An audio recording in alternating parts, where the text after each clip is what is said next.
नमस्ते श्रोताहरू। आज चाहिँ हाम्रो यहाँ चाहिँ ढोड फडानीको काम भइरहेको छ। अब यो आज हाम्रो बारीमा चाहिँ यहाँ धेरै खेतालाहरू हुनुहुन्छ।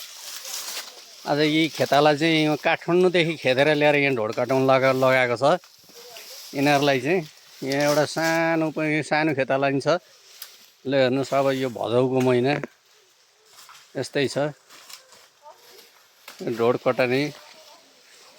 र अब यो ढोड निकालेर चाहिँ यसमा तोरी छर्ने विचार छ हाम्रो। ल हेर्नु होला, यहाँ ढोड कटानी हुँदैछ। तपाईँहरूकोतिर के हुन्छ साथीहरू, हेरिदिनु होला। हाम्रोतिर चाहिँ यस्तो ढोड कटानी गरेर अब यो पुरानो मकैको उसलाई ढोडलाई यसरी संरक्षण गरिन्छ। र यो हिउँद बेलामा चाहिँ घाँस नभएको बेलामा गाईबस्तुलाई त्यो खुवाउने प्रचलन छ। तपाईँहरूकोतिर के हुन्छ त्यो पनि कमेन्ट गरिदिनु होला। ल यहाँ चाहिँ हाम्रो चाहिँ यहाँ 4 जना हिरोहरू छन्। ल हेर्नुहोस् यता है,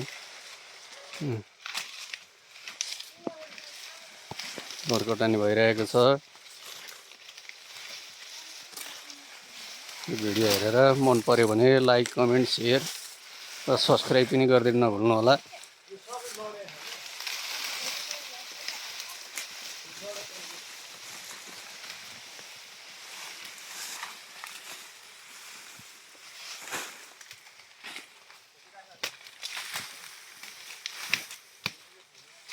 ढोड चाहिँ पानीले एकदम भिजेर लडेको अवस्थामा छ।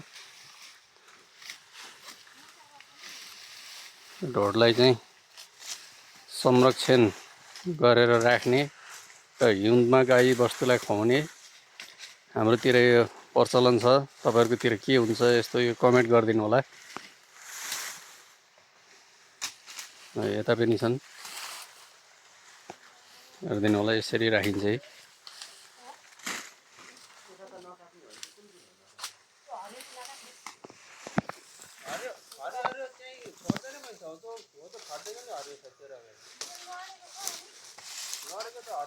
एकदम नेचुरल भिडियो साथीहरू, यो कसैबाट निर्मित होइन। यो जस्तो छ त्यस्तै खिचिएको छ।